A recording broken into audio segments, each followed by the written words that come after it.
DElEd और BEd सारे लोग अभी है ना। आप लोगों को भी कहना चाहेंगे कि टीचर बनना जो है ना बहुत ही अलग पेशा है। जितने भी पेशा है सबसे ये अलग हटके है। और ये हमेशा टीचर्स का कंप्लेन होता है कि जब भी हम क्लास में जाते हैं तो बच्चे शांत नहीं रहते हैं या फिर बच्चे पढ़ना नहीं चाहते हैं। तो ये हमेशा कंप्लेन रहता है कि वो 5 क्लास में गए तो ये दिक्कत हो रहा है, 3 में गए तो दिक्कत हो रहा है, 6 में गए तो दिक्कत हो रहा है, यानी कि बच्चे मेरा बात नहीं मान रहे हैं।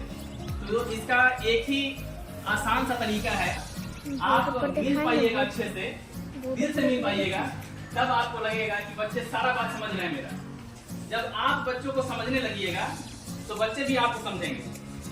ये बहुत ही आसान है।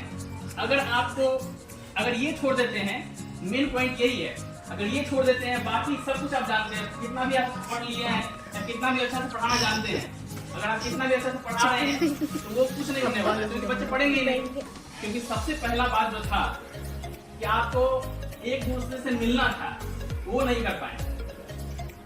मान लीजिए आपको कहीं भी पहुंचना है, आपको पटना जाना है, आपके माइंड में है कि हमको पटना पहुंचना है, लेकिन आप रास्ता अगर नहीं बना पाए, रास्ता नहीं पता है कि कैसे जाएंगे, तो वो आप नहीं पहुंच पाएंगे। माइंड में तो रहेगा कि हमको पहुंचना है लेकिन नहीं पहुंच पाएंगे। उसी तरह से टीचर्स में क्या होता है, टीचर्स को पता रहता है कि हमको ये चीज सिखा देना है, लेकिन सिखाएंगे कैसे?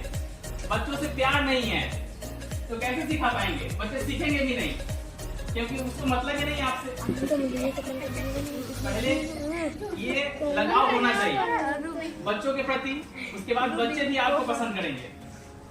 अभी हम लोग यहाँ से चले गए हैं, कंप्लीट हो गया है।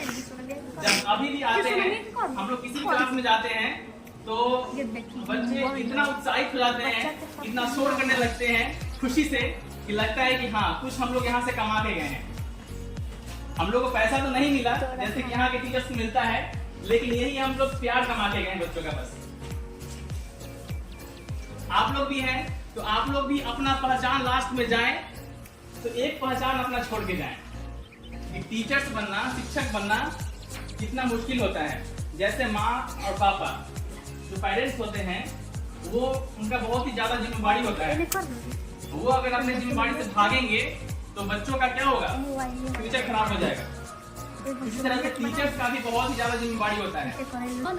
बच्चों को भी ये समझना चाहिए, लेकिन जो टीचर्स होते हैं वो यहाँ पे आते हैं, खड़े रहते हैं। आप लोग तो बैठ के पढ़ रहे हैं, लेकिन वो यहाँ पे खड़े होकर पढ़ाते हैं, आपसे ज्यादा मेहनत करते हैं। तो उनको समझना चाहिए। टीचर्स भी, जो भी टीचर हैं, वो चाहते हैं कि मेरा बच्चा, यानी कि हम जितना जानते हैं, हमसे भी ज्यादा आगे जाए, हमसे भी ज्यादा जाने। कभी कभी बच्चों के मन में ये हो जाता है, हम सुनते भी हैं कभी कभी कि वो सर अच्छे नहीं है, वो हमको मानते नहीं है अच्छे से। इसका मतलब कि आप ही गलत सोच रहे हैं, तरीका उनका गलत हो सकता है।